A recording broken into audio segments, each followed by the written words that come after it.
What I am against is the idea that the first thing we do is we teach our child to make money by getting a job. And I think the best way to teach your child to make money, the first thing they should learn is how to be an investor. Because if I teach my child to make money with a job, I'm teaching him one simple thing. I'm teaching him that, son, the harder you work, the more money you'll make. But if I teach my son to be an investor, I'm teaching him a different rule. I'm saying, well, son, the harder they work, the more money you make. Do you understand the difference? How many of y'all caught that? Did you catch that? If all he knows how to do is get a job, then he knows that he makes money if he works. But if he's an investor, then he knows he makes money if other people are working, and that sucks. I mean, that's the game. I didn't make the game up. I'm just telling y'all how it works. So don't. This is not the Boyce. The Boyce didn't make these rules. Capitalism made these rules. The world made these rules. America made these rules. I didn't make them. I'm just explaining it to you, right? So if I'm explaining to my child how to make money, I'm not starting with labor. Labor requires time. Labor is a mental stressor. Labor takes you away from your children. Labor can take you away from your purpose. Labor can steal things away from you that money cannot buy. I don't. We're not starting with labor. Labor is important, sure. Everybody does labor. We all have to work for something.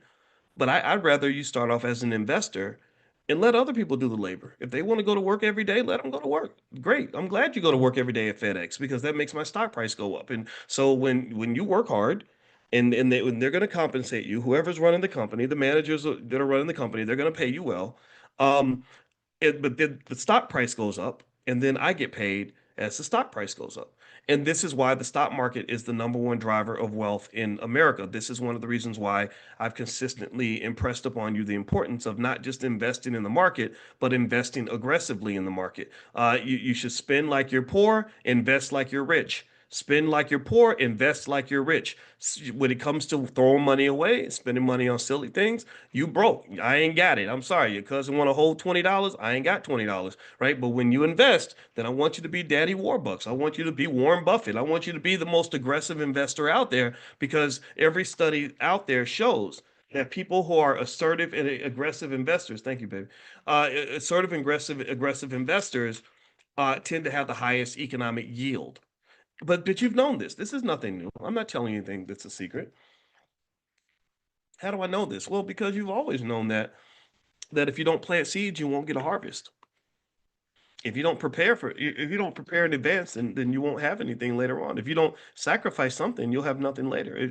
Every person that is an Olympic champion could tell you how they practiced for 10,000 hours to become an Olympic champion. Every person who is a millionaire can tell you how much sacrifice they had to make to reach that millionaire status. Most people that have accomplished anything great, any mother or father who has a 25 or 30-year-old child who's won some award for great achievements can tell you how many tens of thousands, hundreds of thousands of hours they spent training and rearing that child, right? You look at Beyonce on stage and doing amazing things. Well, when I look at Beyonce doing amazing things with her amazing kids, I see Tina and her father Matthew and how many times they probably sacrificed taking her to dance class and then dropping her off at singing what was singing practice and then dropping her off at rehearsal for the play that she's going to be in, right? And a lot of y'all parents know that, right? Because we got a little Beyonce in our house, and it's a sacrifice.